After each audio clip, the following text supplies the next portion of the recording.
Welcome to another edition of Smart Chat, and these are my end of the year of 2016 awards. Now I know we're already a month deep in, but nonetheless, here they are. And just, some of my thoughts here, okay? The Shut the Hell Up Award. A person that the fans, that us, I think would really just want to shut the hell up. And that goes to Roman Reigns. Okay, in 2016, the WWE again tried unsuccessfully to make fans cheer for Roman Reigns. Now, personally, I love him. I like him. Not the biggest Roman Reigns fan, but guy really gets no love whatsoever. They put him in a feud with the Authority, and at WrestleMania, fans cheered overwhelmingly for Triple H. After he won the WWE title, he was put in a program with AJ Styles, and again, fan support was clearly in favor of his rival. Even after losing the WWE title and being booked in a program with the hated US champion Rusev, he was still getting mixed reactions. Add in less than his stellar mic skills, and it was clear fans wanted Reigns to just shut the hell up. The Shut the Hell Up Award goes to Roman Reigns. My GTFO Award. You know what that acronym stands for. Goes to Dixie Carter. And by all accounts, Dixie Carter is a very nice woman. Unfortunately, that does not translate into running a successful wrestling company. In 2016, Dixie just struggled to keep TNA in business, and the decisions she made to help only seemed to add to her problems. Carter brought noted wrestling fan and rock and roll legend Billy Corgan in as a financial partner, only end up being sued by him for failure to pay back a loan. Some days, more dark days followed, where the company's future was very much in doubt. The majority of TNA was sold to Anthem Entertainment in late 2016, and saw Dixie Carter lose all her power in the company. I hope that this is, in fact, the end of Dixie, and that she, in fact, does GTFO and stay out. Runner-up for me was James Ellsworth. Yes, James Ellsworth. Next to be featured, endeavored, Paige. To say 2016 was a weird year for the former Divas champion, that was quite the understatement. Most of the year she was known for public appearances with her new boyfriend Alberto Del Rio, who recently departed WWE for the second time. She appeared all over Mexico and at his independent dates, even proposing to him in the ring in Puerto Rico. What most people don't realize, however, was that Paige was and still is, in fact, contracted to the WWE. She has been out, allowing a neck injury to heal, but I believe soon she'll be out of the WWE for other reasons. She is the next to be featured, endeavored, and a runner-up to me is Sin Cara and Bo Dallas. One might argue Joe Henning, but I still see some worth in Joe Henning.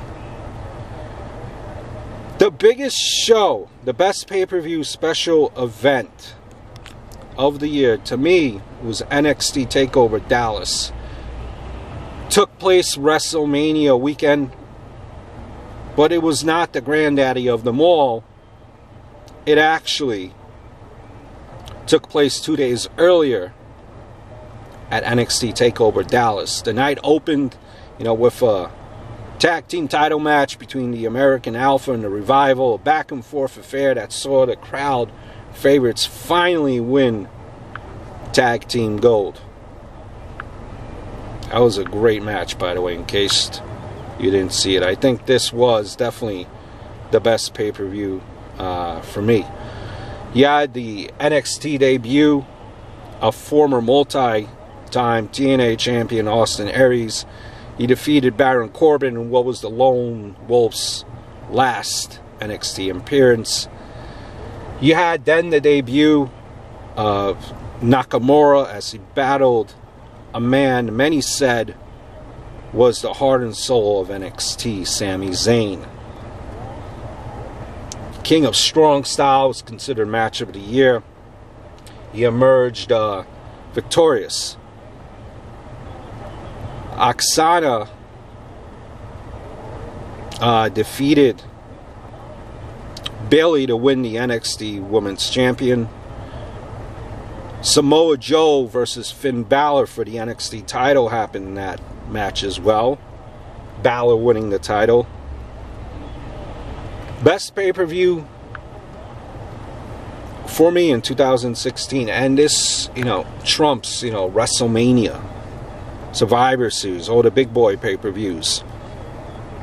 Worst pay-per-view, Clash of the Champions. When WWE announced its new brand extension, they also announced monthly special events for each brand. Not surprisingly, as you would expect, it's brought some shows that you'd rather forget. The worst pay-per-view for me in 2016, Clash of the Champions, the first only Raw show. When you look at that pay-per-view, it was the best of 7 series between Sheamus and Cesaro that ended in a draw when the referee determined neither man could continue. The main event featured the first of many WWE Universal title matches that ended with Chris Jericho interfering on behalf of his best friend Kevin Owens to help him keep the gold. It just wasn't a very good show, and that's why to me, when you look, runner-up right up there was Backlash and Extreme Rules, the worst pay-per-view. That's part 1 of my year-end rewards in wrestling. Stay tuned. Next video up, you'll see furthermore awards for 2016 in wrestling. I hope all is well. Top indie moment of the year was when Cody leaves WWE, Cody Rhodes, to work the indies and joins the Bullet Club. When Cody Rhodes requested his release from WWE in 2016, he became quickly a highly coveted name on the independent circuit. However, in typical Rhodes fashion, Cody had his own plan. In fact, he tweeted it shortly after his release, a list of various opponents and promotions he wanted to work with now that he was his own boss. And he scratched. He definitely did scratch a lot off that list. Plus some others, including a TNA debut at Bound for Glory.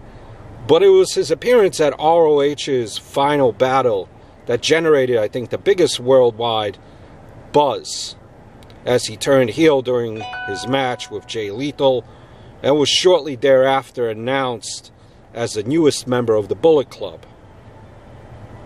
The American Nightmare, you can't wait to see what it has in store for him in 2017. To me, the indie moment of the year. When I look at the best in-ring technician for 2016, AJ Styles.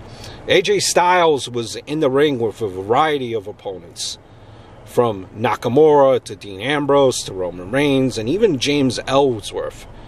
AJ has performed at his absolute best every time he stepped between the ropes. That's why, to me, he's the best in-ring technician. Best promos, Broken Matt Hardy. It's not referring just to a single promo. This is a person who has been the best on the mic for the entire year. 2016, for me, there was no doubt that the most interesting promos were cut by, Broken Matt Hardy. Whether the subject was the brother Nero, his trusted gardener, Senor Benjamin, or even Skarsgård, the dilapidated boat. There was no shortage of Hardy's broken brilliance in 2016. To me, he changed the game in 2016, and to me, he is the best promo of the year. And honorable mention goes out to The Miz and Goldberg. Holy shit moment to me of the year was when AJ Styles makes his WWE debut at the Royal Rumble. Rumors were flying around for weeks that AJ Styles had turned down a new contract with New Japan Pro Wrestling and was coming to the WWE. But we had heard that he was coming for years. Most of us, didn't believe that it was true, us wrestling fans. Then it happened. On January 24th, 2016, during the Royal Rumble match, number 3 entrant was indeed AJ Styles. And that was the holy shit moment of the year. Runner-up, Goldberg squashes Brock Lesnar for me. That was definitely holy shit. The WTF, ladies and gentlemen, the what the fuck moment was the final deletion. When Matt Hardy revealed his broken persona to the world, he had a lot of people talking both good and bad. The case of his brokenness was his brother Jeff, whom he began to refer to as Brother Nero, and declared he would render him obsolete when they would engage in one last showdown on the grounds of Matt's home in North Carolina. A match he called the final deletion. To try and describe what happened in this space wouldn't do the match justice. The brothers waged war against the compound in a variety of unique ways, and in the end, Broken Matt did indeed emerge victorious. And fans around the world, good or bad, had almost the same reaction. What the fuck was that? What the fuck was that? Final deletion. The tag team of the year, the Revival.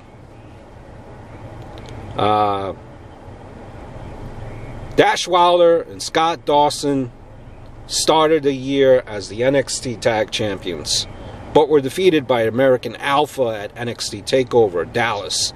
Many thought that was the last we'd see of them, but at NXT TakeOver, the end, they defeated Gable and Jordan to reclaim the gold.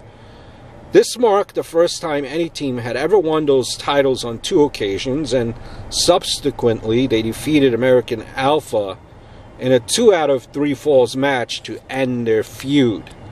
They also defeated DIY at NXT TakeOver, back to Brooklyn in an outstanding matchup, before losing the titles to them in Toronto in a 2 out of 3 falls match. And that was a match of the year candidate for me as well. This is, to me, the 2016 Tag Team of the Year.